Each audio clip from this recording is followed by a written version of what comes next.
पिछली वीडियो में हमने स्टेप्स ऑफ क्रेब्स साइकिल को इनलिस्ट किया था, जस्ट नाम देखे थे। अभी हम उनकी डिस्क्रिप्शन पढ़ेंगे। तो जो सबसे पहला स्टेप जो पिछली वीडियो में हमने डिस्कस किया था वो था हमारे पास सिंथेसिस फेज क्रेब्स साइकिल का। ठीक है, अब इस पर्टिकुलर साइकिल में हम देखते हैं कहाँ पे है वो जो है ना सिंथेसिस फेज, कहाँ से शुरू हो रहा है, क्या क्या प्रोसेसेस हैं, क्या क्या कंपाउंड्स उसमें शामिल है, वो हम देखते हैं। देखें, ये जो सिंथेसिस फेज है ये शुरू होता है ऑक्जेलो एसीटेट से, ये जो ब्लू बॉक्स में प्रेजेंट है। ठीक है, ऑक्जेलो एसीटेट एक 4 कार्बन कंटेनिंग कंपाउंड है। ठीक है, ये क्या है हमारे पास, oxaloacetate is 4 carbon containing compound. ठीक है, ये 4 कार्बन कंटेनिंग कंपाउंड है, यानी इसका मतलब ये हुआ कि ये एक ऐसा कंपाउंड है जिसमें 4 कार्बन प्रेजेंट होते हैं, यानी कि 4 कार्बन प्रेजेंट होते हैं। ठीक है, जैसे कि 1, ठीक है, फिर उसके बाद 2, 3 एंड देन 4। ये ऐसे करके हमारे पास कितने हो गए, 4 कार्बन हो गए। तो ऑक्जेलो एसीटेट 4 कार्बन कंटेनिंग मॉलिक्यूल है और ये माइटोकॉन्ड्रिया में ही प्रेजेंट होता है। और ये सारा जो साइकिल हम पढ़ रहे हैं ये माइटोकॉन्ड्रिया में हो रहा है। ठीक है, तो ये शुरू किस कंपाउंड से हो रहे हैं, ऑक्जेलो एसीटेट से। ऑक्जेलो एसीटेट का हमने कहा कि ये 4 कार्बन कंटेनिंग मॉलिक्यूल है। ठीक है, अब ये ऑक्जेलो एसीटेट के साथ साथ वाटर का मॉलिक्यूल भी इंटर करेगा। ठीक है, और उसके साथ साथ एसिटाइल को ए, ये तीनों मिला के, ठीक है, ऑक्जेलो एसीटेट, एसिटाइल को ए, वाटर, ये तीनों मिला के क्या बनाएंगे, साइट्रेट बनाएंगे। ठीक है, साइट्रेट एक कंपाउंड को बनाएंगे। तो साइट्रेट की सबसे पहले सिंथेसिस हो जाएगी सबसे फर्स्ट स्टेप में। ठीक है, ऑक्जेलो एसीटेट आ जाएगा, वाटर आएगा और एसिटाइल को ए। वाटर तो हम ऑलरेडी जानते हैं। ठीक है, अब हम एसिटाइल को ए को देखते हैं कि ये एसिटाइल को ए केमिकली इसका स्ट्रक्चर कैसा सा है। जब भी एसिटाइल वर्ड आता है ना, it means there are 2 carbons. ठीक है, फॉर एग्जांपल अगर हम यहाँ बना के देखें, ठीक है, जैसे कि CH3, CH3 में आप देखें यहाँ पे आपको क्या नजर आएगा, एक कार्बन। ठीक है, CH3 bond, CH3 bond, C double bond O, C double bond O, ठीक है, CH3 bond, C double bond O bond को ए। ठीक है, यहाँ पे क्या होगा, को ए होगा। ठीक है, अब ये जो मॉलिक्यूल है हमें नज़र आ रहा है कि ये 2 कार्बन कंटेनिंग कंपाउंड है। ठीक है, कैसे है हम डिफरेंट कलर से देख लेते हैं। ग्रीन कलर हम यूज़ करेंगे ताकि हमें नंबर ऑफ कार्बन्स का पता चल सके और को ए का भी पता चल सके। ठीक है, को ए जो है ना हमारे पास एक को एंजाइम है। ठीक है, को एंजाइम है को ए। ठीक है, तो अब यहाँ पे देखें, यहाँ हमें कार्बन नज़र आ रहा है फर्स्ट पे ही। ठीक है, फिर उसके बाद हमें यहाँ पे कार्बन नजर आ रहा है। ठीक है, ये दोनों कार्बन जो है, 2 कार्बन मिला के ये एसिटाइल बन गया, CH3 bond, C double bond O। ठीक है, और ये जो Ca ये कार्बन नहीं है, ये असल में को एंजाइम ए के लिए लिखा हुआ है, CO है असल में, ये CO दोनों मिला के है। ठीक है, ये CO दोनों मिला के है। ठीक है, सो दिस इज एक्चुअली को ए। ठीक है, और कुछ बुक्स में, स्पेसिफिकली नेशनल बुक फाउंडेशन में, को ए के लिए इस तरह भी लिखा गया है। हम इसको डिफरेंट मार्कर से शो करते हैं। ठीक है, जैसे हम लेते हैं पर्पल वाला। ठीक है, तो अब यहाँ पे देखें, जो को ए है ना, इसको ऐसे भी लिखा हुआ है, इससे कंफ्यूज नहीं होना, जैसे कि HS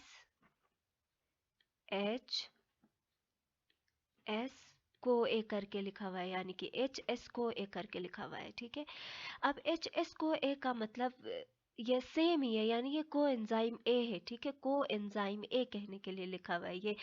और अगर हम HS को देखें तो HS का क्या मतलब होता है, हम इसको किसी और मार्कर से लेबल करते हैं। ठीक है, HS का मतलब है, HS का मतलब है सल्फा हाइड्रल ग्रुप। ठीक है, HS का क्या मतलब है, सल्फा हाइड्रल ग्रुप। ठीक है, अब यानी sulfhydryl group, SULF, sulf sulfhydryl group. ठीक है, तो ये एक्चुअली सल्फ हाइड्रोल ग्रुप है जो कि क्या बनाएगा, हमारे पास कोएंजाइम ए को बनाएगा। ठीक है, सल्फ हाइड्रोल ग्रुप। ठीक है, सल्फ हाइड्रोल हाइड्रोल ग्रुप, ठीक है। तो ये ऐसे हमारे पास कोएंजाइम ए है, ठीक है। तो हमने को ए को इस तरह डिस्कस किया क्योंकि कुछ बुक्स में, स्पेसिफिकली नेशनल बुक फाउंडेशन में, जो कोएंजाइम है ए है ना, वो ऐसे करके लिखा हुआ है एच एस को ए करके, मतलब एच एस को ए का मतलब है सल्फ हाइड्रोल ग्रुप, ठीक है। तो ये हमने डिस्कस किया कोएंजाइम ए का केमिकल स्ट्रक्चर। ऐसे वाटर, ऑक्जेलो एसीटेट और एसिटाइल को ए मिला के क्या बनाएंगे, साइट्रेट को बनाएंगे। अब हम क्या करते हैं, नंबर ऑफ कार्बन्स देखते हैं, ठीक है। क्योंकि साइट्रेट बन गया है तो अब ये ऑक्जेलो एसीटेट और एसिटाइल को ए के साथ मिलके बना है ना, तो अब नंबर ऑफ कार्बन्स को अगर हम देखते हैं तो टोटल हमारे पास अब क्या बन जाएंगे, 6 कार्बन्स बन जाएंगे। अब इसको हम ओरिजिनल रेड मार्कर से ही कर लेते हैं, कितने बन जाएंगे, 6 कार्बन्स बन जाएंगे, ठीक है। 6 कार्बन साइट्रेट बन जाएगा हमारे पास। कैसे, देखे ये 4 कार्बन ना, 1 2 3 4, और इनको भी मिलाओ 5 and then this one is 6। तो ऐसे करके ये साइट्रेट बन गया। दिस इज सिंथेसिस फेज, जिसमें क्या बन गया, साइट्रेट एक कंपाउंड बन गया, ठीक है। अब दूसरे स्टेप में आप देख सकते हो यहाँ पे वाटर जो है बाहर की तरफ एरो शो हुआ है। यहाँ पे वाटर जो है अंदर की तरफ था ना, यहाँ पे वाटर का जो मॉलिक्यूल है वो बाहर की तरफ शो हुआ है। इसका मतलब ये हुआ कि ये जो वाटर का मॉलिक्यूल है, क्या ये क्या होगा, रिमूव हो जाएगा, ठीक है। वाटर का मॉलिक्यूल रिमूव हो जाएगा। और देखें, जब वाटर का मॉलिक्यूल रिमूव होता है वो कंडीशन होगी डिहाइड्रेशन। तो सेकंड स्टेप हमने क्या सीखा कि वाटर का molecule after the formation of citrate water molecule will be release which is called dehydration, ठीक है। अब हम 2 स्टेप्स हमने सीख लिए, तो अब हम उनको नेमिंग देंगे, ठीक है। हमने पहला क्या सीखा, हमने सीखा सिंथेसिस फेज, और दूसरा हमने सीखा डिहाइड्रेशन डिहाइड्रेशन फेज, ठीक है। तो अब हम उनको क्या करेंगे, लेबल करेंगे, ठीक हो गया। So will going to label it, ठीक है। हम लेबल करते हैं ब्लैक मार्कर से। जैसे हमने ये फेज क्या कहा, सिंथेसिस फेज, ठीक है। यहाँ पे पर्टिकुलरली क्या बन गया हमारे पास, सिंथेसिस फेज हो गई, ठीक है। This is synthesis phase, synthesis phase. अब नेक्स्ट जो आएगा ना वो है डिहाइड्रेशन फेज, ठीक है। तो पहले हम लिखते हैं सिंथेसिस फेज, ठीक है, synthesis phase।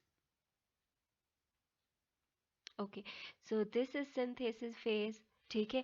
और ये हो गई, ये पर्टिकुलर प्रोसेस क्या हो गया, डिहाइड्रेशन। ये क्या हो गया, डी, ये डी कुछ अजीब सा बन गया, ओके, डिहाइड्रेशन,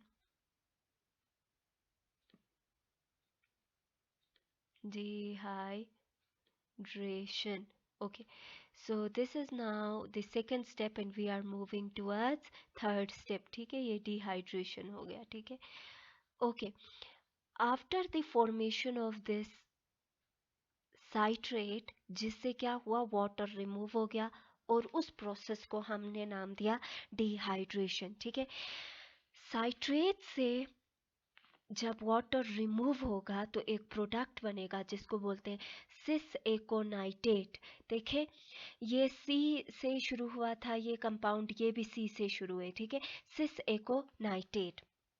अब ये जो 6 एकोनाइटेट है, ये हमारे पास क्या है, ये भी एक पर्टिकुलर कंपाउंड है, इसमें सिर्फ वाटर रिमूव होने से, ठीक है, ये बन गया है सिस एकोनाइटेट। वाटर रिमूव होने, ये सिर्फ एक ही स्टेप है, यहाँ पे वाटर रिमूव हुआ जिसकी वजह से ये मॉलिक्यूल बन गया।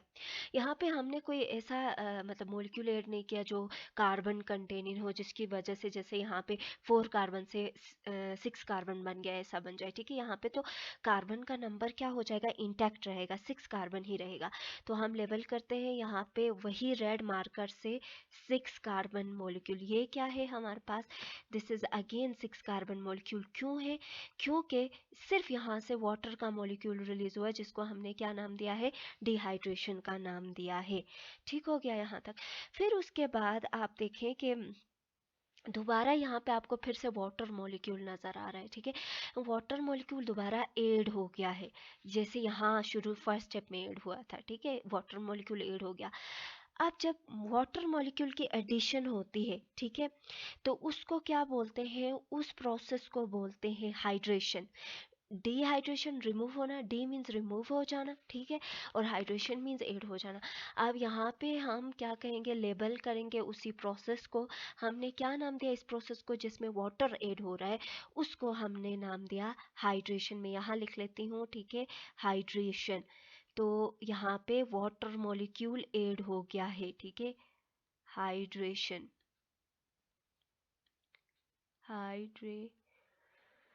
हाइड्रेशन, ठीक है, यहाँ पे डी भी है, ठीक है, hydration. Okay, so now this is the particular step जहाँ पे क्या हो रहा है, वाटर मॉलिक्यूल ऐड हो रहा है। जब रिमूव होगा तो उसको बोलेंगे डिहाइड्रेशन, जब ऐड होगा तो उसको बोलेंगे hydration.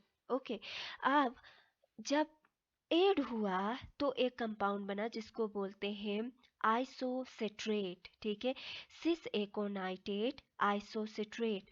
these both are actually isomers of each other, ठीक है, एकोनाइटेट और आइसोसिट्रेट, क्योंकि मॉलिक्यूल वैसे क्या वैसा है, ठीक है, कोई चेंजिंग नहीं आई। चेंजिंग किस में आई है, वाटर मॉलिक्यूल ऐड हो गया है बस, ठीक है, वो जो रिमूव हुआ था वो दोबारा से वापस में से वापस ऐड हो गया है, ठीक है। तो अब अगेन अगर हम नंबर ऑफ कार्बन्स की आइसोसिट्रेट तक बात करते हैं तो यहाँ पे 6 कार्बन कंटेनिंग मॉलिक्यूल ही हमारे पास क्या है, मौजूद है, ठीक है। So now this is again actually 6 carbon containing molecule, ठीक है। अब हम अगेन जो है इसको क्या करेंगे, रेड मार्कर से लेबल करेंगे और क्या लिखेंगे, 6 carbon containing molecule. Okay, so next जो फेज है वो हमारे पास है डिहाइड्रोजनेशन और ऑक्सीडेशन, ठीक है। नेक्स्ट फेज में डिहाइड्रोजनेशन और ऑक्सीडेशन फेज होगी। इस पर्टिकुलर स्टेप में क्या होता है, नाम से ही जाहिर है, ठीक है, पहले मैं लिख लेती हूँ फिर उसके बाद हम समझते हैं कि इसमें क्या होगा, डिहाइड्रोजनेशन ऑक्सीडेशन में क्या होगा, ठीक है। डिहाइड्रोजनेशन को डिहाइड्रोजनेशन को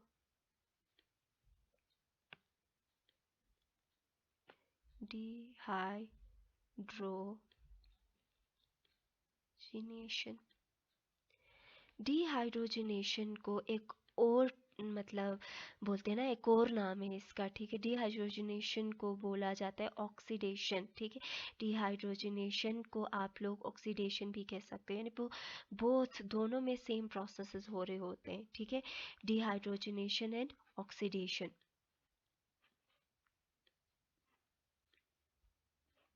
ऑक्सीडेशन,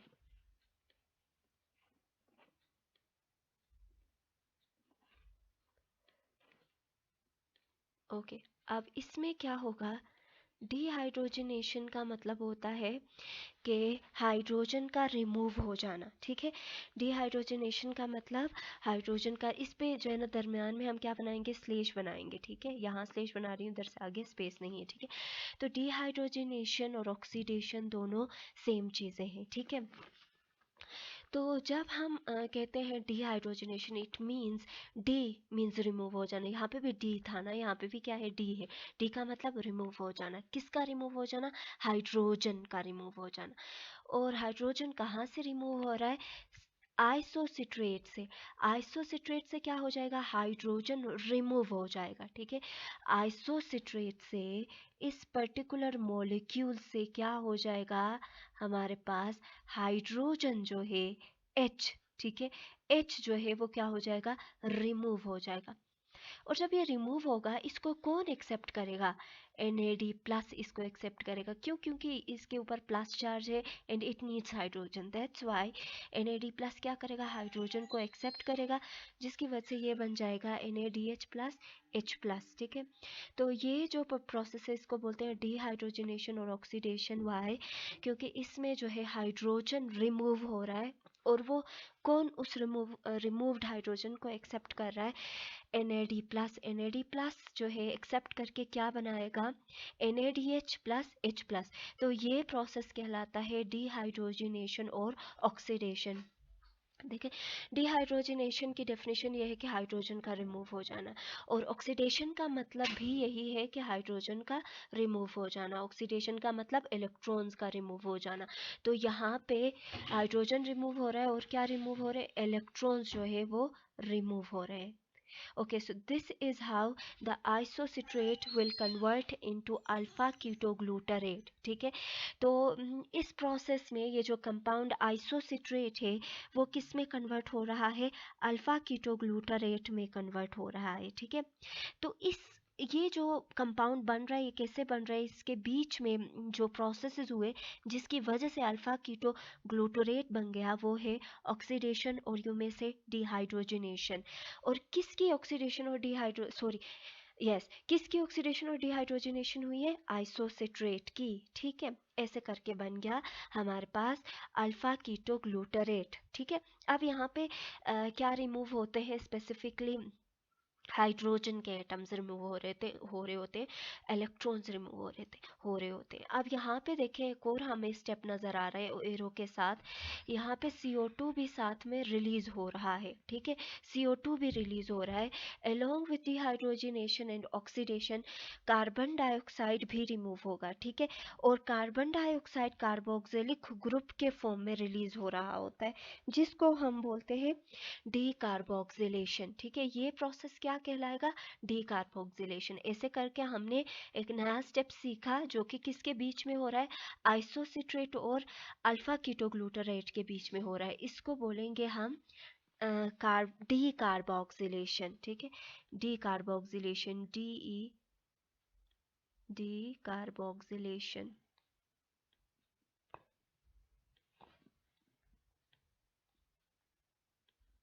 डीकार्बोक्सिलेशन हो रही.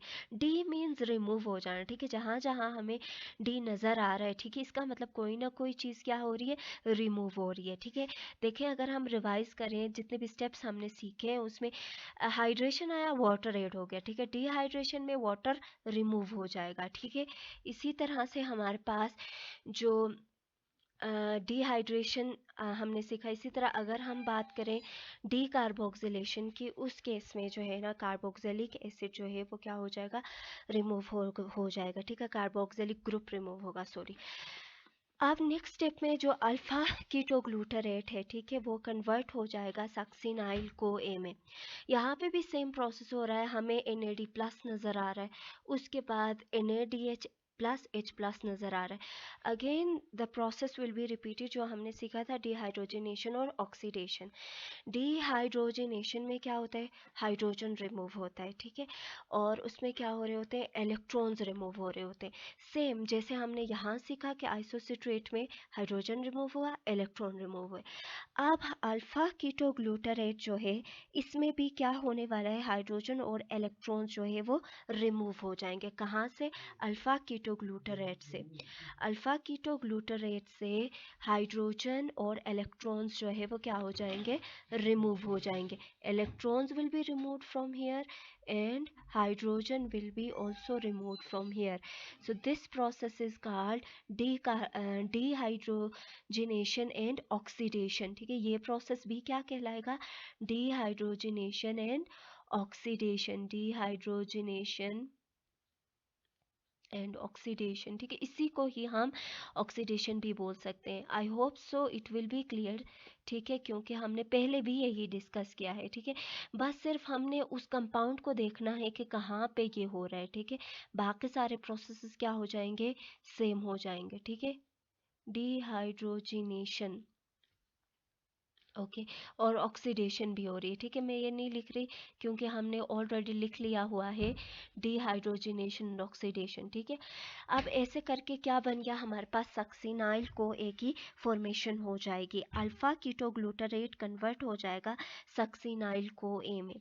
जब अल्फा कीटोग्लूटारेट सक्सिनाइल को ए में कन्वर्ट हो रहा है तो इस टाइम पे जो को एंजाइम ए है, ठीक है, वो भी कंबाइन हो रहा होता है. ठीक है, तो जिसकी वजह से हमारे पास किसकी फॉर्मेशन हो गई है, सक्सिनाइल को ए. यहाँ पे इसका मतलब ये है कि को ए आ गया है. ठीक है, जिसकी वजह से क्या बन गया है, सक्सिनाइल को ए बन गया है. ठीक है, अब सब सक्सिनाइल को ए जो है इसके अंदर दोबारा से क्या हो जाएगी, CO2 रिमूव हो जाएगा, यानी कि कार्बोक्सिलिक ग्रुप रिमूव हो जाएगा. CO2 रिमूव जिस शक्ल में होता है या जिस कंपाउंड के फॉर्म में होता है, दैट इज कार्बोक्सिलिक ग्रुप। तो यहाँ से क्या हो जाएगा, CO2 जो है वो रिमूव हो जाएगा यहाँ से, CO2 will remove from here, ठीक है, जैसे शुरू में भी हमने पढ़ा था। तो इस प्रोसेस को डी कार्बोक्सिलेशन बोलते हैं, जब CO2 जैसे यहाँ मैंने लिखा है, ठीक है, डी कार्बोक्सिलेशन होती है, तो CO2 जो है वो क्या हो जाएगा, रिमूव हो जाएगा। ऐसे बन गया हमारे पास सक्सिनाइल CoA। अब ये जो बन गया ना, यहाँ पे हमने जो है नंबर ऑफ कार्बन्स को भी काउंट करने हैं। हमने 2 स्टेप्स किए हैं, लेकिन हमने नंबर ऑफ कार्बन्स को काउंट नहीं किया हुआ। देखें, जब हमने ये आइसोसिट्रेट बनाया था, तब हमने 6 कार्बन कंटेनिंग मॉलिक्यूल कहा था इसको। अब इस कार्बन से, इस पर्टिकुलर कार्बन से देखें, कार्बन डाइऑक्साइड रिमूव हो रहा है ना, तो इसका मतलब क्या हुआ कि कार्बन रिमूव हो रहा है यहाँ से, ठीक है। अब इसको अगर हम पर्टिकुलर ग्रीन कलर से शो करें, ताकि हमें पता चल सके कि ये पर्टिकुलर कार्बन यहाँ से क्या हो गया है, रिमूव हो गया है, ये वाला एक्चुअली रिमूव हो गया है, ठीक है। और यहाँ पे फिर से ये देखें, ये रिमूव हो गया, ये वाला, ये कार्बन जो है वो क्या हो गया है, रिमूव हो गया है, ठीक है। अब कार्बन रिमूव होगा तो जाहिर है जो पहला कंपाउंड बना था उससे क्या होने वाला है, जो है ना, कार्बन जो है वो रिमूव होने के बाद इससे क्या होने वाला है, हमारे पास नया जो है ना कंपाउंड बनेगा, और उसमें नंबर ऑफ कार्बन अब क्या हो जाएंगे, चेंज हो जाएंगे, ठीक है। अब ये 6 कार्बन कंटेनिंग, अब ये क्या बन जाएगा, 5 कार्बन कंटेनिंग, ठीक है, ये क्या बन जाएगा हमारे पास यहाँ पे, 5 carbon containing, 5 carbon containing compound बन गया। ये क्यों, क्योंकि अल्फा कीटोग्लूटरेट को 5 कार्बन कंटेनिंग कंपाउंड इसलिए बोल रही हूँ क्योंकि यहाँ से एक कार्बन रिलीज हुआ है, ठीक है। पहले ये 6 कार्बन था, अब ये क्या बन गया, 5 कार्बन बन गया, ठीक है। अब इसी तरह जो हमारे पास सक्सिनाइल CoA है, ठीक है, अब ये 4 कार्बन कंटेनिंग कंपाउंड बनेगा। क्यों, क्योंकि यहाँ से फिर से जो है CO2 रिलीज होता है, तो CO2 रिलीज हुआ तो फिर इससे एक कार्बन माइनस हो जाएगा, तो ये क्या बन जाएगा, 4 कार्बन कंटेनिंग कंपाउंड बन जाएगा, ये 4 कार्बन कंटेनिंग कंपाउंड, ठीक है। तो अब ऐसे करके सक्सिनाइल को एक कन्वर्ट हो जाएगा, किस में, सक्सीनेट में कन्वर्ट हो जाएगा, ठीक है। इस टाइम पे कोएंजाइम जो है वो क्या हो जाएगा, रिलीज हो जाएगा। देखें, यहाँ पे हमें कोएंजाइम नज़र आ रहा था, अब नेक्स्ट में देखें सक्सीनेट में हमें कोएंजाइम नज़र नहीं आ रहा। इसका मतलब ये हुआ कि जो कोएंजाइम है वो क्या हो रहा है, रिलीज हो रहा है। इसको हम ब्लैक जो है मार्कर से शो करते हैं। अब जो हमारे पास को ए था, सक्सिनाइल को ए, इसमें को ए प्रेजेंट था ना, तो अब यहाँ से क्या हो जाएगा, को एंजाइम ए जो है वो रिमूव हो जाएगा, को ए जो है वो रिलीज हो जाएगा, ठीक है। और ऐसे बन जाएगा ये सक्सीनेट, ठीक है। सक्सीनेट की फॉर्मेशन हो जाएगी। सक्सीनेट की फॉर्मेशन कैसे हो रही है, by the removal of coenzyme A, and now this is 4 carbon containing, यहाँ पे कार्बन तो नहीं रिमूव हुआ, ये कोएंजाइम ए रिमूव हुआ है, इसलिए 4 कार्बन कंटेनिंग कंपाउंड ही रहेगा। अब हम इसको रेड मार्कर से शो करते हैं, ये है हमारे पास 4 कार्बन कंटेनिंग कंपाउंड, ठीक है, 4 कार्बन कंटेनिंग कंपाउंड। नेक्स्ट में देखें, फिर से हो जाएगी डिहाइड्रोजनेशन और ऑक्सीडेशन। क्यों, क्योंकि सक्सीनेट से फ्यूमेरेट के बनने में हाइड्रोजन सक्सीनेट से रिमूव हो जाएंगे और उनको जो है FAD जो है एक्सेप्ट करेंगे, ठीक है। तो अब ये इस प्रोसेस में क्या होगा कि यहाँ पे जो सक्सीनेट में जो हमारे पास इलेक्ट्रॉन्स होंगे या फिर हाइड्रोजन होंगे, वो क्या हो जाएंगे, रिमूव हो जाएंगे, ठीक है। ये रिमूव हो जाएंगे और इनको कौन एक्सेप्ट करेगा, इनको FAD एक्सेप्ट करेगा। ऐसे क्या बन जाएगा, डी हमारे पास ऐसे डिहाइड्रोजनेशन का प्रोसेस होगा और ऑक्सीडेशन का प्रोसेस होगा, ठीक है। क्योंकि हमारे पास अब ये प्रोसेस चेंज हो रहा है, सक्सीनेट से हमारे पास क्या बन रहा है, फ्यूमेरेट की फॉर्मेशन हो रही है, ठीक है। तो सक्सीनेट के अंदर डिहाइड्रोजनेशन और ऑक्सीडेशन का प्रोसेस होगा, ठीक है, जिसकी वजह से जो है वो फ्यूमेरेट में कन्वर्ट हो जाएगा। इस प्रोसेस को हम बोलेंगे डिहाइड्रोजनेशन और ऑक्सीडेशन। यहाँ पे फिर से ये वही यही प्रोसेस आ गया, ठीक है, डिहाइड्रोजनेशन, डिहाइड्रोजनेशन, और इसी को ही हम बोलेंगे ऑक्सीडेशन, डिहाइड्रोजनेशन और इसी को ऑक्सीडेशन भी बोलेंगे। तो मैं खाली लिख लेती हूँ डिहाइड्रोजनेशन, ठीक है, डिहाइड्रोजनेशन हो जाएगी। एंड इसको हम ऑक्सीडेशन भी बोल सकते हैं क्योंकि इलेक्ट्रॉन्स रिमूव होते हैं, हाइड्रोजन रिमूव होता है। कहाँ से रिमूव हो रहा है, ये मैंने लिखा है सक्सीनेट से, ठीक है, ये इलेक्ट्रॉन है असल में और ये हाइड्रोजन है। ओके, अब फ्यूमेरेट बन गया, ठीक है।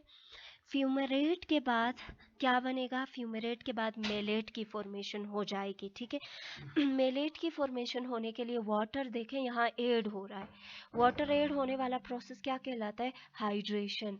तो यहाँ पे हो जाएगी हाइड्रेशन, फिर से हम लिखते हैं हाइड्रेशन,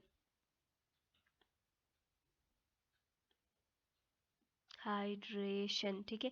अब हम नंबर ऑफ कार्बन्स भी लिख लेते हैं, ठीक है। शुरू से हमने लिख लिया हुआ है कि जो है ना साइट्रेट में कितने नंबर ऑफ कार्बन थे, तो वो हम लोग लिख लेते हैं। अभी हाइड्रेशन लिख लिया, ठीक है। तो hydration means addition of water. अब सक्सीनेट में हमारे पास 4 कार्बन कंटेनिंग मॉलिक्यूल था। फ्यूमरेट में जब हम देखते हैं तो यहाँ पे again this is 4 carbon containing molecule. Why, क्योंकि यहाँ पे हाइड्रोजन रिमूव हुआ है, कार्बन तो नहीं रिमूव हुआ, ठीक है। तो ये क्या रहेगा, 4 कार्बन कंटेनिंग मॉलिक्यूल ही है हमारे पास। This is actually 4 carbon containing molecule, ठीक है। ये भी हमारे पास क्या है, 4 कार्बन कंटेनिंग मॉलिक्यूल है। ओके, सो अब वाटर ऐड हुआ है, कोई कार्बन तो नहीं ऐड हुआ या कोई कार्बन रिमूव नहीं हुआ, तो ये मेलेट भी क्या है हमारे पास, 4 कार्बन कंटेनिंग मॉलिक्यूल ही है, ठीक है। अब मेलेट जो है वो क्या हो जाएगा, मेलेट के अंदर डिहाइड्रोजनेशन और ऑक्सीडेशन हो जाएगी, क्योंकि जहाँ हमें NaDH नज़र आ रहा है तो इट मीन्स वहाँ पे NaDH कैसे बन गया, हाइड्रोजन के रिमूवल से NaDH की फॉर्मेशन हो गई है। तो जो हाइड्रोजन और इलेक्ट्रॉन्स हैं वो असल में मेलेट से रिलीज होते हैं। तो यहाँ इसी के ऊपर ही अगर हम लिखें फिर से हाइड्रोजन और इलेक्ट्रॉन्स को, ठीक है, यहाँ पे हम क्या लिखेंगे, मेलेट के ऊपर, ठीक है, यहाँ पे हाइड्रोजन और इलेक्ट्रॉन्स। अब ये जो पर्टिकुलर हाइड्रोजन और इलेक्ट्रॉन्स हैं, ठीक है, ये रिमूव हो जाएंगे और इनको कौन एक्सेप्ट करेगा, again NAD plus will come and it will accept these free electrons जो कि रिमूव हो गए हैं, उनको एक्सेप्ट करेगा। और ये प्रोसेस फिर से क्या कहलाएगा, डिहाइड्रोजनेशन और ऑक्सीडेशन। चलो मैं एक ही लिख लेती हूँ ऑक्सीडेशन, ठीक है, क्योंकि दोनों का मतलब सेम ही है हमारे पास, ठीक है। तो ये ऑक्सीडेशन प्रोसेस होगा, oxidation. Okay, so after this oxidation, okay, oxidation, okay. Next है हमारे पास ऑक्सीडेशन प्रोसेस के बाद मेलेट जो है दोबारा दोबारा रिसाइकिल हो जाता है, ऑक्जेलो एसीटेट में कन्वर्ट हो जाए, क्योंकि दोनों 4 कार्बन कंटेनिंग मॉलिक्यूल्स है ना, ताकि ये दोबारा से यही ऑक्जेलो एसीटेट कंबाइन हो जाए, एसिटाइल कोए को पिक करे, वाटर के साथ कंबाइन हो जाए और दोबारा किसकी सिंथेसिस करे, सिट्रेट की, ठीक है। ऐसे साइट्रिक एसिड साइकिल रिपीट होता जाएगा and this actually occurs in the mitochondria. ये सारा प्रोसेस इसीलिए होता है ताकि हमारे पास एनर्जी कैरियर्स की फॉर्मेशन हो सके। कौन कौन से, अब हम कलर चेंज करके जो है ना क्या करेंगे, उनको जो है ना हाईलाइट करेंगे, ठीक, बल्कि हम हाईलाइट करते हैं ताकि हमें पता चल सके कि एनर्जी कैरियर्स कौन कौन से बन गए, क्योंकि उन्हीं की वजह से जो है एनर्जी मिलेगी, यही फर्दर इलेक्ट्रॉन ट्रांसपोर्ट चेन में जाएंगे और इनकी वजह से हमें क्या मिलेगी, एनर्जी मिलेगी। इसीलिए ये प्रोसेसेस हो रहे हैं, इसीलिए इससे पहले हमने ग्लाइकोलाइसिस सीखा था, इससे पहले हमने ऑक्सीडेशन ऑफ पायरोवेट का सीखा था, ठीक है। अगर हम इनको हाईलाइट करते हैं through selecting highlighter, we may see here that we यहाँ पे क्या बन गया है, NADH। ये देखो this is actually energy carrier, इसके पास एनर्जी है, ठीक है, जो कि फर्दर जो है क्या करेगा, Krebs cycle sorry electron transport chain में जाएगा, ठीक है। फिर उसके बाद यहाँ हमें नज़र आ रहा है NADH, ठीक है। फिर यहाँ पे हमें FADH नज़र आ रहा है, ठीक है। फिर यहाँ पे फिर से हमें क्या नज़र आ रहा है, NADH नज़र आ रहा है, ये वाला, ठीक है। सो दिस इज एक्चुअली, दोबारा से हम हाईलाइटर को जो एक्सेप्ट करते हैं, NADH ये हमारे पास है एनर्जी कैरियर्स, ठीक है, जिनकी वजह से जो है एनर्जी जो है मिल जाएगी। और ये फर्दर जा रहे हैं प्रोटीन कॉम्प्लेक्सेस के पास, ठीक है, इलेक्ट्रॉन ट्रांसपोर्ट चेन में, जिससे फर्दर जो है एनर्जी की प्रोडक्शन हो जाएगी, ठीक है। अब एक और लास्ट प्रोसेस रहता है सक्सिनाइल को ए और सक्सीनेट के बीच में। यहाँ पे ये जो सक्सिनाइल को ए और जो सक्सीनेट है, इसके बीच में एक और मॉलिक्यूल बनता है विच इज़ एटीपी, ठीक है। इसको भी जो है हम शो करते हैं, ठीक है, क्योंकि पिक्चर में नहीं है तो हम खुद ही इसको जो है कर लेते हैं यहाँ पे। तो सक्सिनाइल को ए जो है वो सक्सीनेट पे जो सक्सीनेट में जो है क्या हो जाता है, कन्वर्ट हो जाता है। तो इस टाइम पे इस प्रोसेस में क्या होगा, एटीपी की फॉर्मेशन होती है। जब असल में यहाँ से कोएंजाइम ए जब रिलीज होता है ना, तो उस टाइम पे जो है एटीपी की फॉर्मेशन हो जाती है, समझ में आए? तो यहाँ पे एक और देखो बहुत ही इम्पोर्टेंट, जिसके पास सबसे ज़्यादा एनर्जी है वो बन रहा है, वो क्या है, एटीपी, एडिनोसिन ट्राइफॉस्फेट की फॉर्मेशन हो जाती है, ठीक है। एटीपी बन रहा है, देखो एफएडीएच बन गया, एटीपी बन गया और एनएडीएच बन गया। तो इसको भी हम हाईलाइट करते हैं, ठीक है, हाईलाइट करते हैं। Okay, so this is the end. ऐसे हमने सीखा अबाउट साइट्रिक एसिड साइकिल, जिसमें हमने देखा कि डिफरेंट मॉलिक्यूल्स की फॉर्मेशन हो रही है ताकि उनसे इलेक्ट्रॉन्स रिमूव हो सके, हाइड्रोजन रिमूव हो सके, उनको जो है ना एनएडीएच एक्सेप्ट कर ले या एफएडीएच एक्सेप्ट कर ले या एटीपी की फॉर्मेशन हो जाए। और यहाँ पे जो एटीपी बन गया है, एटीपी की जो फॉर्मेशन हो गई है कोएंजाइम के रिमूव होने से, ठीक है, ये एटीपी बन गया है क्योंकि इस पर्टिकुलर कोएंजाइम के रिमूव होने से जो है इस पर्टिकुलर रिएक्शन में जो है एनर्जी जो है रिलीज होती है, जिसकी वजह से एटीपी की फॉर्मेशन होती है। So this is the end, thank you so much.